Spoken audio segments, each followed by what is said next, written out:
ஆண்டவன் கிறிஸ்துவில் அன்பார்ந்த சகோதரர்களே, இன்றைய நாளிலே நாங்கள் 2025 ஆண்டிற்குரிய தவக்காலத்தை ஆரம்பிக்கின்றோம். உங்கள் எல்லோருக்கும் என்னுடைய இனிய தவக்கால தியானங்கள், சிந்தனைகள், வாழ்விற்கான அழைப்பை விடுத்து அதற்குரிய ஆசீரும் அருளும் இறைவனுடைய இரக்கமும் உங்கள் ஒவ்வொருவர் மீதும் இருக்க இந்த தவக்காலத்திற்கு வாழ்த்தி நிற்கின்றேன்.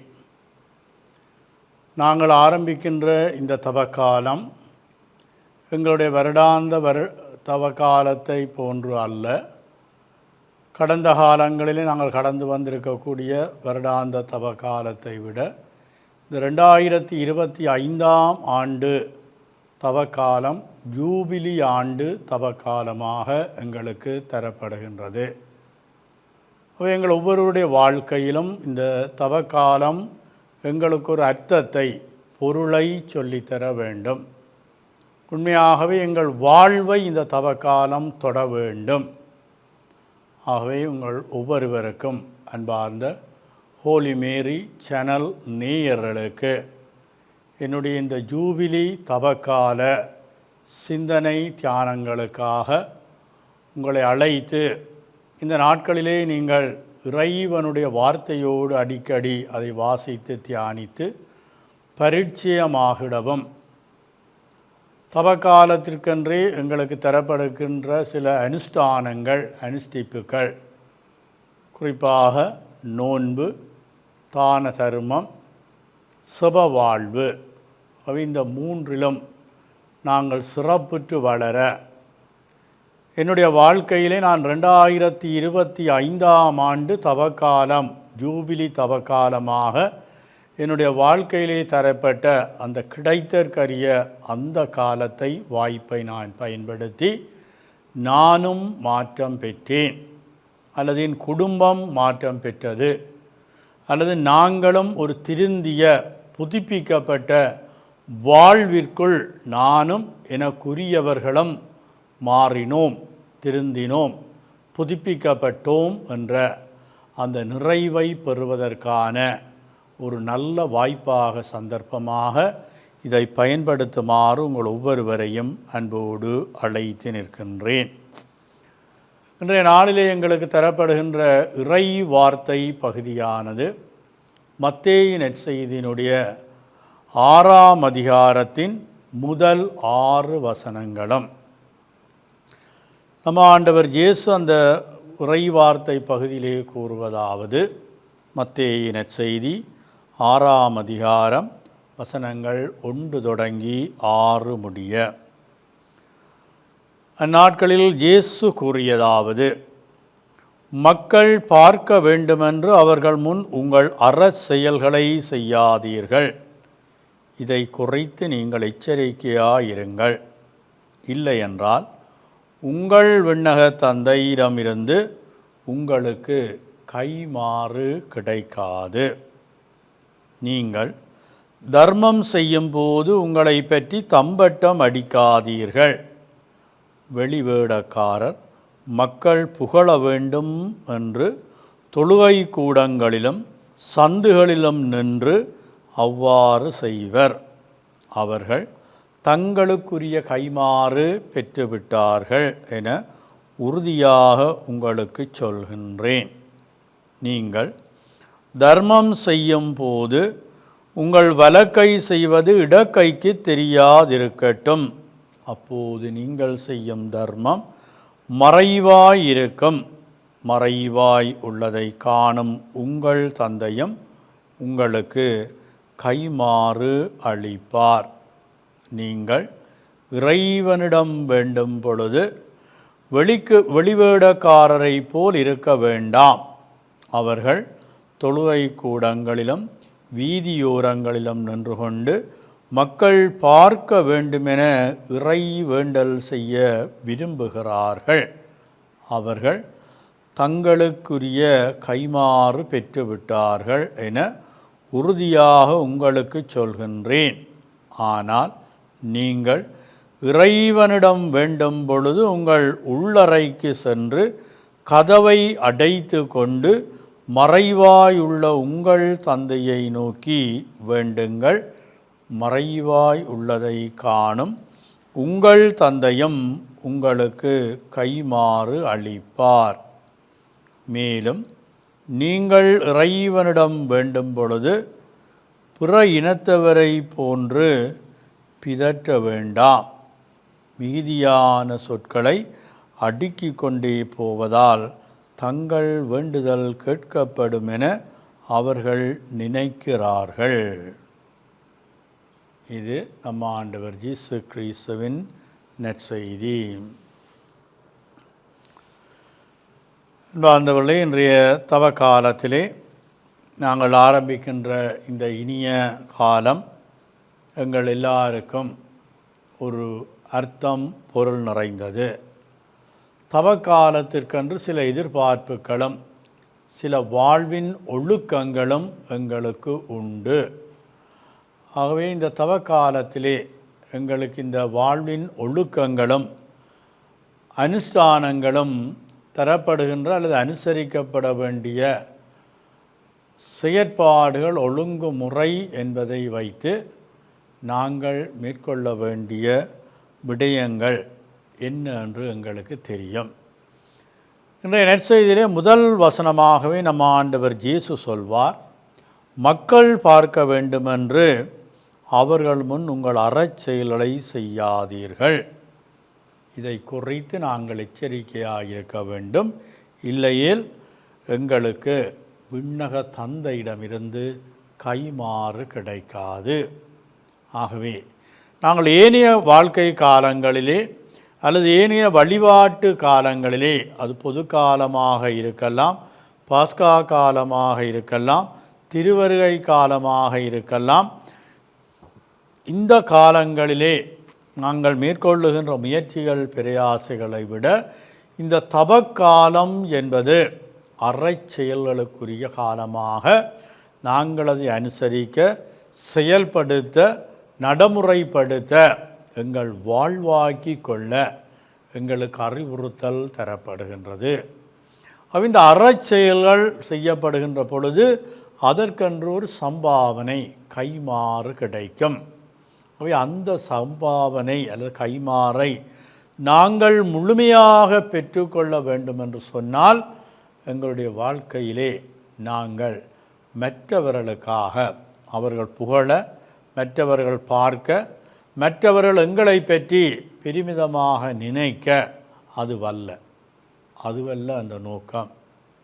எங்களை பொறுத்தவரையிலே ஒரு நல்ல கத்தோலிக்க கிறிஸ்தவ வாழ்விலே நான் மேற்கொள்ளுகின்ற இந்த தப முயற்சிகள் அல்லது அறச்செயல்கள் எனப்படுபவை எங்களுக்கு நிறைவான பயனை கொடுக்கின்ற ஒன்றாக அமைய எங்களுக்கு இன்றைய நற்செய்தியிலே வழி சொல்லி தரப்படுகின்றது. முதலாவதாக இயேசு இன்றைய 6ஆம் அதிகாரத்தின் 2ஆம் வசனத்திலே மத்தேயு நற்செய்தியாளர் சொல்லுவார், தர்மத்தை பற்றி கதைக்கின்றார்.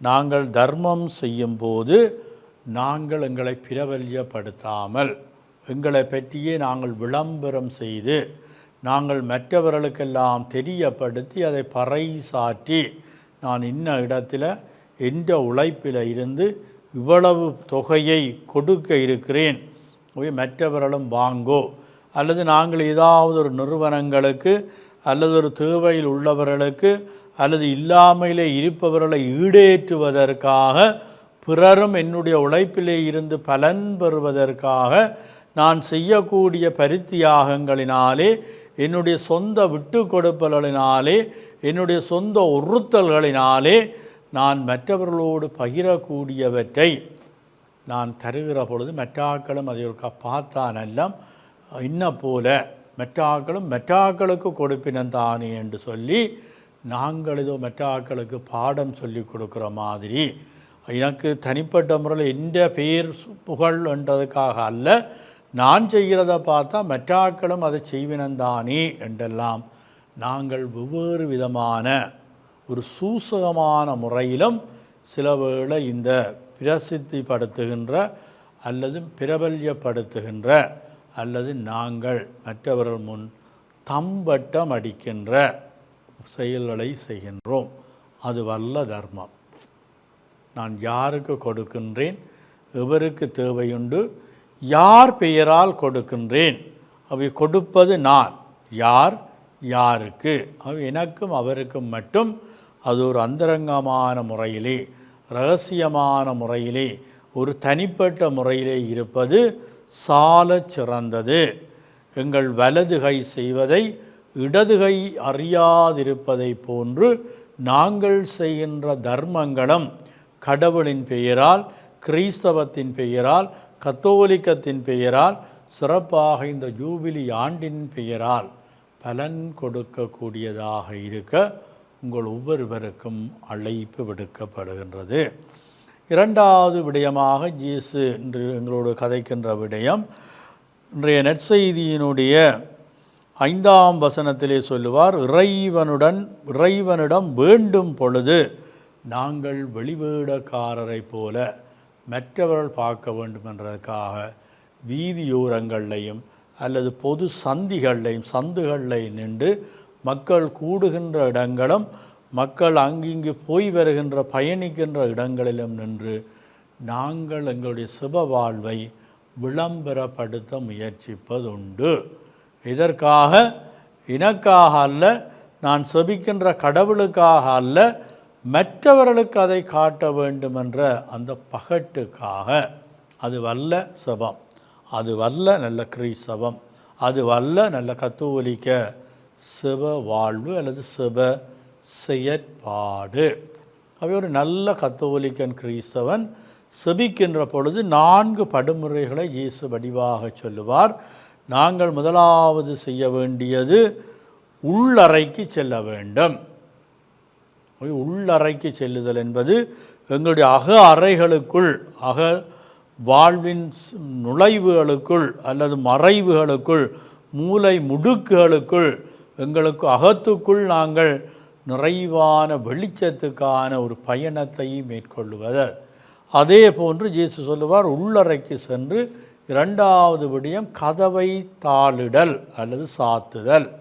இந்த தாளிடல் சாத்துதல் என்பது எங்களுடைய புலன்களை அடக்கி, எங்களுடைய சிந்தனைகளை ஒடுக்கி, எங்களுடைய மனநிலைகளை ஒருநிலைப்படுத்தி நாங்கள் இந்த தாளிடல் அல்லது சாத்துதல் என்கின்ற அந்த மனப்பக்குவத்துக்குள் நாங்கள் செல்ல எங்களுக்கு அழைப்பு விடுக்கப்படுகின்றது. மூன்றாவது விடயமாக நம்ம ஆண்டவர் இயேசு சொல்லுவார், நாங்கள் மறைவாக உள்ள இறை தந்தையோடு நாங்கள் மறைவான உரையாடல்களை அல்லது மௌனித்த உரையாடல்களை அல்லது அடிமனங்களிலே இருந்து, எங்களுடைய ஆழ்ந்த உள்ளங்களிலே இருந்து எங்களுடைய இறுக்கமான உணர்வுகளை இழகச் செய்து நாங்களும் இரக்கம் கொண்ட இளகிய இதயங்களோடு கடவுளுக்கு முன்னால் என்னுடைய சுயநிலைவை, இந்த விதமான ஒளிவு மறைவுகளின்றி என்னுடைய சுயநிலையை, என்னுடைய அகநிலையை நான் வெளிக்கொணர்கின்ற ஒரு உரையாடலாக செப வாழ்வாக அமைய, மறைவாக உள்ள தந்தையை நோக்கி நாங்களும் தனிப்பட்ட முறையிலே, அது மௌனத்திலே, வார்த்தைகளை உதிக்கின்ற விதங்களிலே, சொற்களை வெளிக்கொணர்கின்ற விதங்களிலே, அழுது புலம்பி சத்தமிட்டு நான் கதிகலங்கி என்னுடைய உணர்வுகளை எல்லாம் பிரதிபலிக்கின்ற அந்த நிலைப்பாடுகளிலே என்னுடைய செபத்தை வெளிக்கொணர. ஆனால் அறப்பூட்டப்பட்டிருந்தாலும், நான் உள்ளறைகளில் இருக்கிறேன் என்ற உணர்வுகளில் இருந்தாலும், அறைக்கு வெளியால் நிற்கிறார்கள் அல்லது பூட்டிய கதவுகளுக்கு வெளியால் கேட்க வேணும் என்று நாங்கள் கத்தி குளறி சத்தம் போட்டு காய் கூய் என்றெல்லாம் சொல்லி, அல்லது அலேலுயா அலேலுயா என்றெல்லாம் பெருங்குரல் எழுப்புகின்ற ஒரு வாழ்வு அல்ல செப வாழ்வு. இந்த செப வாழ்வு என்பது நான் யாரிடத்தில் செபிக்கின்றேன், யார் செபிப்பது, யாருக்காக அல்லது எதற்காக செபிக்கப் போகின்றேன், இதுதான் அங்கே இருக்கக்கூடிய விடயதானங்கள் ஆகும். இறுதியாக நாங்கள் செய்ய வேண்டிய இன்னும் ஒரு விடயம் நோன்பிருத்தல். இந்த நோன்பிருத்தலை பற்றி நாங்கள் எங்களுக்கு நம்ம ஆண்டவர் இயேசு சொல்லி தருகின்ற பொழுது, எங்களுடைய வாழ்க்கையிலே நாங்கள் மற்றவர்களுக்கு முன்னால் நான் நோன்பிருக்கிறேன், விரதம் இருக்கிறேன், உபவாசம் இருக்கிறேன் என்று எங்களுடைய முகங்களை வலிந்து வில்லண்டமாக விகாரப்படுத்தியோ அல்லது தலைக்கு எண்ணவில்லாமலோ ஒரு சுமூகமான ஒரு சுய வாழ்விலே இருந்து நான் விலகி நிற்கின்ற ஒரு விளம்பரப்படுத்தலின் வாழ்வுக்குள் நாங்கள் நுழையக்கூடாது. அவை எங்களுக்கு சொல்லப்படுகின்ற நல்ல செய்தி என்னவென்று சொன்னால், நாங்கள் நோன்பிருந்தாலும் உபவாசம் இருந்தாலும் விரதம் இருந்தாலும் லட்சணமாக செந்தளிப்பாக கலகலப்பாக நான் என்னுடைய சுமூகமான செயற்பாடுகளிலே சுமூகமான வாழ்விலே நான் என்னுடைய வாழ்வை முன்னெடுத்து செல்ல இவ்வளவிற்கு நான் மறைவாக உள்ள தந்தையோடு அவருக்கு ஏற்புடைய விதத்திலே என்னுடைய உபவாசத்தை நோன்பை மறைவாக வெளிப்படுத்துவேனோ அந்த அளவிற்கு அது எனக்கு பலனையும் பயனையும் கொடுக்கும். அவை அன்பார்ந்தவர்களே, 2025ஆம் ஆண்டு ஒரு ஜூபிலி தவக்கால ஆரம்ப நாளிலே நாங்கள் இந்த தவக்காலம் முழுவதும் செய்ய வேண்டிய இந்த 3 விடயங்களிலும் தர்மம், சபவாழ்வு, நோன்பிருத்தல் இவற்றிலே கைக்கொள்ள வேண்டிய அணுகுமுறைகளை பற்றி சிந்தித்திருக்கின்றோம், தியானித்திருக்கின்றோம். இந்த வர இருக்கின்ற தவக்கால இந்த நாட்கள் எங்கள் ஒவ்வொருவருக்கும் பலன் கொடுக்கின்ற நாட்களாக அமைய உங்கள் ஒவ்வொருவரையும் ஆசைத்து வாழ்த்தி நிற்கின்றேன்.